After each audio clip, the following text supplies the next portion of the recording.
सोचो, एक तारा हमारे सूरज से कई गुना बड़ा अपनी जिंदगी के आखिरी पड़ाव पर है। उसका न्यूक्लियर फ्यूल खत्म हो गया है और ग्रेविटी अपना काम शुरू कर देती है। तारा फटता है और अपने अंदर ही सिमटने लगता है। यह महाविस्फोट एक सुपरनोवा ब्रह्मांड के सबसे ऊर्जावान विस्फोटों में से एक है। इसके बाद एक न्यूट्रॉन स्टार बनता है। न्यूट्रॉन स्टार्स बहुत घने होते हैं। सूरज से भी ज्यादा मैस सिर्फ 20 किलोमीटर के गोले में समाया होता है। एक न्यूट्रॉन स्टार का जन्म स्टेलर एवोल्यूशन में एक नए अध्याय की शुरुआत करता है। एक न्यूट्रॉन स्टार का बनना एक बहुत बड़ी घटना है, जो ब्रह्मांड में काम करने वाली बहुत बड़ी ताकतों का सबूत है। यह सब एक ऐसे तारे से शुरू होता है जो हमारे सूरज से कई गुना बड़ा होता है, कम से कम 8 गुना।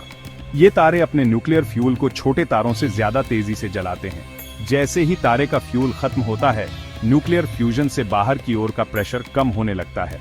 आखिरकार ग्रेविटी इस प्रेशर पर हावी हो जाती है और तारे का कोर अपने अंदर ही सिमट जाता है। यह सिमटना बहुत तेजी से होता है, 70,000 किलोमीटर प्रति सेकंड तक की गति से। कोर इतनी तेजी और जोर से सिमटता है कि वह वापस बाहर की ओर उछलता है, जिससे एक शॉक वेव बनती है जो तारे की बाहरी परतों को चीर देती है। यही शॉक वेव, जो बहुत ज्यादा एनर्जी लेकर चलती है, हमें सुपरनोवा के रूप में दिखाई देती है। इस विस्फोट के बीच में तारे का कोर सिमटता रहता है। बहुत ज्यादा प्रेशर के कारण कोर में प्रोटॉन्स और इलेक्ट्रॉन्स आपस में मिलकर न्यूट्रॉन्स बनाते हैं। इसी प्रोसेस से न्यूट्रॉन स्टार को उसका नाम और उसकी जबरदस्त डेंसिटी मिलती है। न्यूट्रॉन स्टार्स पूरे ब्रह्मांड में सबसे घनी चीजों में से हैं। सोचो, अगर आप एक चम्मच न्यूट्रॉन स्टार का मटेरियल लेते हैं तो उसका वजन लगभग 6 अरब टन होगा।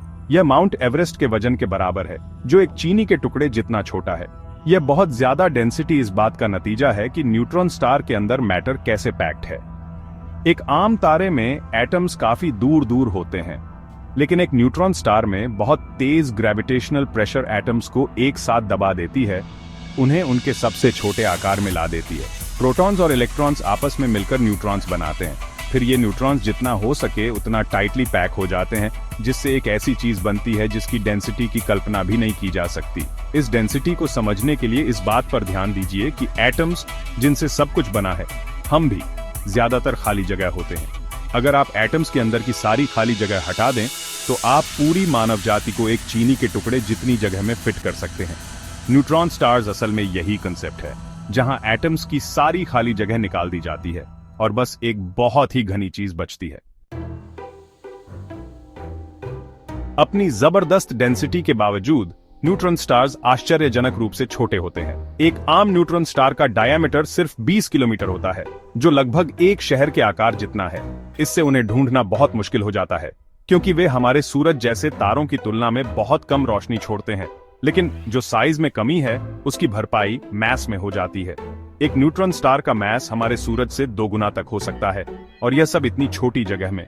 इसका मतलब है कि एक न्यूट्रॉन स्टार की सरफेस पर ग्रेविटेशनल पुल बहुत ज्यादा होती है, पृथ्वी के ग्रेविटी से लगभग 200 अरब गुना ज्यादा। जबरदस्त डेंसिटी, छोटा साइज और बहुत ज्यादा ग्रेविटी के मेल से न्यूट्रॉन स्टार्स को कुछ अजीब प्रॉपर्टीज मिलती हैं। उदाहरण के लिए, न्यूट्रॉन स्टार की ग्रेविटी से समय भी प्रभावित होता है। उसकी सरफेस पर समय धीरे चलता है। यह आइंस्टीन के जनरल रिलेटिविटी के थ्योरी का नतीजा है, जो कहता है कि ग्रेविटी स्पेस टाइम के फैब्रिक को मोड़ सकती है। कुछ न्यूट्रॉन स्टार्स, जिन्हें पल्सर्स कहते हैं, रेडिएशन की बीम्स छोड़ते हैं जो लाइट हाउस की बीम्स की तरह अंतरिक्ष में घूमती है। ये बीम्स न्यूट्रॉन स्टार के तेज रोटेशन और उसके बहुत स्ट्रॉन्ग मैग्नेटिक फील्ड की वजह से होती है, जो पृथ्वी के मैग्नेटिक फील्ड से ट्रिलियंस गुना ज्यादा स्ट्रॉन्ग हो सकता है।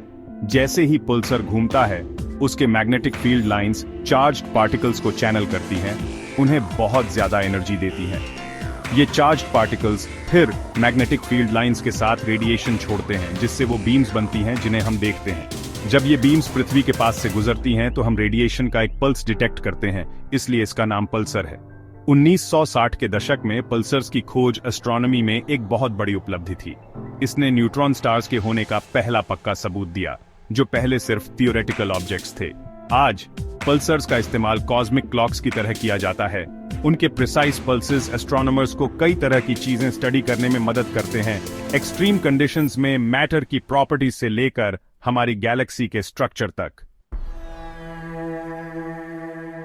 अपनी एक्सट्रीम प्रॉपर्टीज के बावजूद न्यूट्रॉन स्टार्स बहुत ही फेंट ऑब्जेक्ट्स हैं, इसलिए उन्हें देख पाना मुश्किल होता है। उनका छोटा साइज और कम लुमिनोसिटी का मतलब है कि वे अक्सर दूसरे सेलेस्टियल ऑब्जेक्ट्स के पीछे छिप जाते हैं।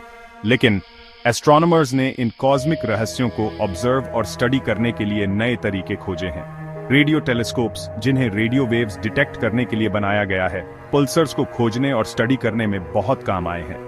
पल्सर्स द्वारा छोड़ी जाने वाली रेडिएशन बीम्स रेडियो वेवलेंथ्स में खास तौर पर स्ट्रांग होती है, इसलिए उन्हें बहुत दूर से भी डिटेक्ट किया जा सकता है। ये टेलीस्कोप्स पल्सर्स द्वारा छोड़े गए रेडिएशन के फेंट पल्सेस को डिटेक्ट कर सकते हैं, जिससे एस्ट्रोनॉमर्स उनके rotation periods, magnetic field strengths और दूसरे प्रॉपर्टीज को मेजर कर सकते हैं। एक्स-रे टेलीस्कोप्स जैसे चांद्रा एक्स-रे ऑब्जर्वेटरी ने भी न्यूट्रॉन स्टार्स को ऑब्जर्व करने में अहम भूमिका निभाई है। ये टेलीस्कोप्स न्यूट्रॉन स्टार्स की हॉट सर्फेसेस और उनके आसपास के इंटेंस मैग्नेटिक फील्ड से निकलने वाले हाई एनर्जी एक्स-रेज को डिटेक्ट कर सकते हैं।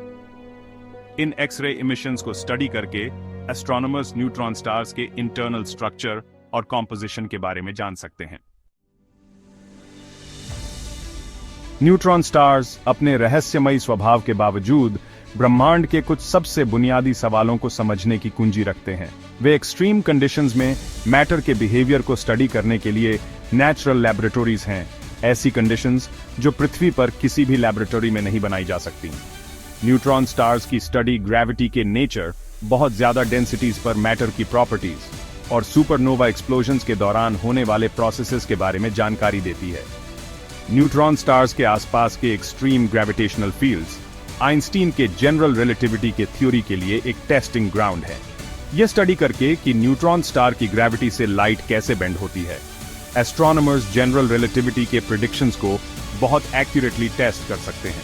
इसके अलावा माना जाता है कि न्यूट्रॉन स्टार्स ब्रह्मांड में हैवी एलिमेंट्स के निर्माण में अहम भूमिका निभाते हैं। सुपरनोवा एक्सप्लोजन्स के दौरान पैदा होने वाली बहुत ज्यादा हीट और प्रेशर जो न्यूट्रॉन स्टार्स को जन्म देती है, आयन से हेवियर एलिमेंट्स के सिंथेसिस के लिए जिम्मेदार मानी जाती है।